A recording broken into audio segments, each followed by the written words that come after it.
चालू है। नमस्कार, मैं पंकज सर राम लखन पटेल महाविद्यालय 8 जालौन से DLED सेकंड सेमेस्टर का फर्स्ट पेपर वर्तमान भारतीय समाज में प्रारंभिक शिक्षा। इसमें आज का प्रकरण है आदर्शवाद। तो आदर्शवाद के बारे में आज चर्चा करेंगे।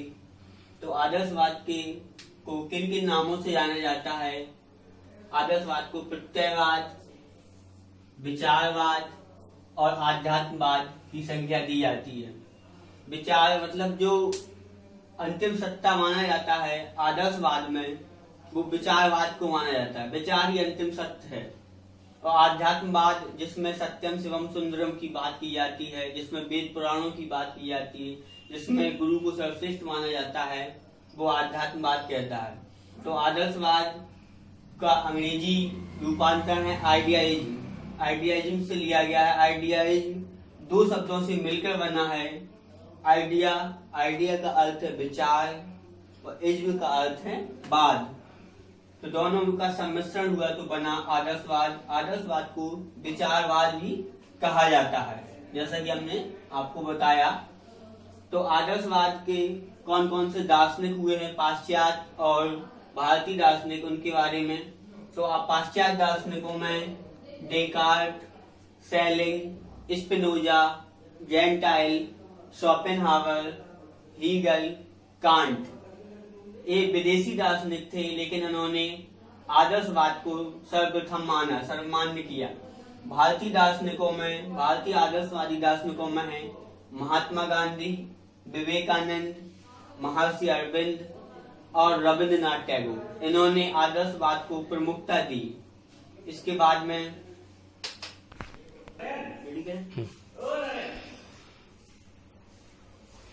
बोलो। आदर्शवाद के प्रमुख सिद्धांत में सबसे पहले बात करेंगे आध्यात्मिक जगत का सिद्धांत।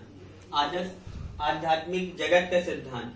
आदर्शवादी दार्शनिकों ने जगत को दो भागों में बांटा है, आध्यात्मिक जगत और भौतिक जगत। लेकिन उन्होंने भौतिक जगत की अपेक्षा आध्यात्मिक जगत को अधिक महत्व दिया है, क्योंकि आध्यात्मिक जगत को अधिक महत्व इस वजह से दिया है क्योंकि उनके अनुसार लक्ष्य तक पहुंचने के लिए आध्यात्मिक जगत ही सबसे ज्यादा महत्वपूर्ण है।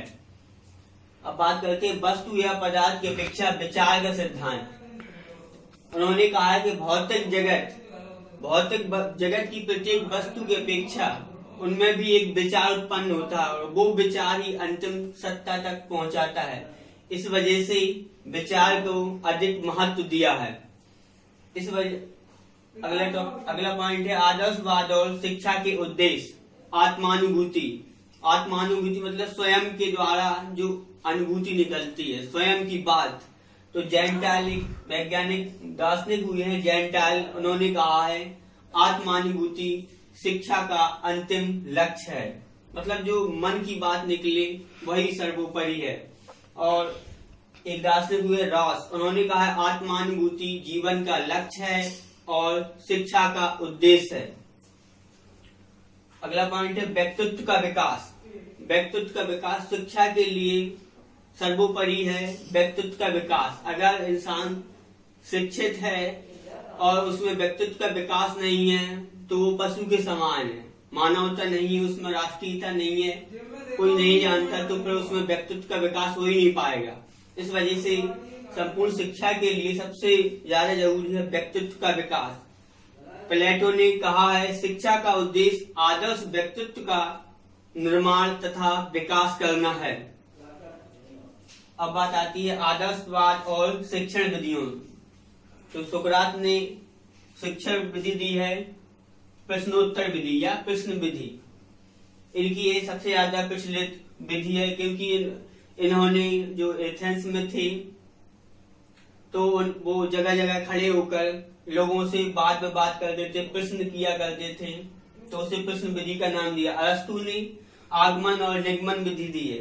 तो आगमन का अर्थ होता है पहले उदाहरण प्रस्तुत किए जाते हैं जिस विधि में, वो आगमन विधि होती है। और जिस विधि में पहले नियम दिए जाते हैं वो निगमन विधि कहलाती है। हर्बर्ट ने निर्देश विधि दी है। फ्रोबेल ने खेल विधि छोटे बच्चों को खेल खेल में सिखाने के लिए उन्होंने खेल विधि दी, और खेल खेल में बच्चे जल्दी सीख जाते हैं। पेस्टोलॉजी ने अभ्यास व आवृत्ति विधि दी, प्लेटो ने संवाद विधि दी और हीगल ने तर्क विधि। आदर्शवाद और शिक्षक की, तो आदर्शवाद में शिक्षक का क्या स्थान है? किसी ने कहा है, गुरु गोविंद दो खड़े काके लागे पाँव, बलिहारी गुरु आपने साधन दियो बताए। मतलब गुरु को ही सर्वोच्च सत्ता माना गया है, भगवान पर पहुंचने के मार्ग जिसने बताया वो गुरु है, तो गुरु को ही सर्वोपरि माना गया है आदर्शवाद में। गुरु का स्थान आदर्शवाद में सर्वोत्तम है, सबसे ऊपर है, और गुरु जैसा बताता है, जिस तरह से पढ़ाता है, छात्र उसका अनुकरण करता है, उसी हिसाब से आगे चलता है। फिर आता है पॉइंट आदर्शवाद और बालक। तो आदर्शवाद में बालक का स्थान निम्न बताया गया है। आदर्शवाद में बालक को गुरु के अनुसार ही चलना पड़ता है, वो जो सिखाते हैं, जो समझाते हैं, उसी के अनुसार चलना पड़ता है। बाल केंद्र शिक्षा आदर्शवाद में नहीं है। फिर बात करते हैं आदर्शवाद और विद्यालय। तो आदर्शवाद में विद्यालय को देवत्व को प्राप्त करने का स्थान बताया गया है, क्योंकि वहीं से ही इंसान अपने लक्ष्य की प्राप्ति करता है। फिर बात करते हैं आदर्शवाद और अनुशासन। आदर्शवाद में जो अनुशासन बताया गया है वो प्रभावात्मक अनुशासन की बात की गई है, कि मतलब बालक को इस तरह से समझाया जाए कि उसको ना दंड दिया जाए, कठोर दंड ना दिया जाए, ना दमन किया जाए, लेकिन अपने शब्दों के अनुसार उसको समझाया जाए, उसको दंड दिया जाए शब्दों के अनुसार कि उसकी समझ में आ जाए और फिर वो गलत काम ना करे। धन्यवाद। पंकज सर, रामलखन पटेल महाविद्यालय 8 जालौन से, DLED सेकेंड सेमेस्टर, पृष्ठ प्रथम, वर्तमान भारतीय समाज में प्रारंभिक शिक्षा। आज प्रकरण है आपका प्रकृतिवाद। प्रकृतिवाद के बारे में आज जानेंगे। तो प्रकृतिवाद के जो जनक हैं वो कौन है?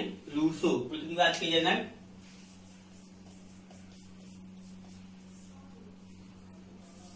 रूसो। रूसो ने एक नारा दिया है, उनका नारा है प्रकृति की ओर लौटो। प्रकृति की ओर लौटो। तो उन्होंने, उनके अनुसार प्रकृति ही सब कुछ है, उनके अनुसार ईश्वरीय सत्ता कुछ भी नहीं है। उनके अनुसार जो वातावरण है, जो हमें दिख रहा है, प्रकृति, हमारे अंदर वायु, हमारे आसपास जो पर्यावरण है, वायुमंडल, वही सब कुछ है। क्योंकि उन्होंने कहा है कि अगर हमें ऑक्सीजन ना मिले तो हम कैसे जीवित रह सकते हैं। तो उनके अनुसार ईश्वर कुछ आध्यात्मिक सत्ता नहीं है, उनके अनुसार वातावरण ही सब कुछ है, प्रकृति ही सब कुछ है। तो प्रकृतिवाद की प्रमुख विशेषताएं हैं प्रकृति का अनुसरण। तो उनके अनुसार प्रकृति का अनुसरण करना सर्वोपरि बताया गया है, कि प्रकृति जिस हिसाब से चलती है उस हिसाब से आपको चलना अति आवश्यक है। जिस प्रकार से कोई बाल केंद्र शिक्षा, अगला पॉइंट है बाल केंद्र शिक्षा पर बल। तो प्रकृतिवाद में जैसे जिस प्रकार से बताया था पिछली वीडियो में कि आदर्शवाद में शिक्षक केंद्र शिक्षा होती है, शिक्षक को ही सर्वोपरि माना गया है, शिक्षक अपने अनुसार पढ़ाता है, छात्र सुनता है। लेकिन प्रकृतिवाद में बालक केंद्र शिक्षा होती है। बालक को जो पढ़ना हो, अगर मान लो कि आपका जो भी पीरियड हो, जिस सब्जेक्ट का आपका घंटा हो, लेकिन अगर आपको हिंदी पढ़ना है उस सब्जेक्ट उस समय में, तो आप हिंदी पढ़ने दीजिए। तो ये स्वतंत्रता की बात की है बाल केंद्र शिक्षा की प्रकृतिवाद में। अगला पॉइंट है पुस्तकीय शिक्षा का विरोध।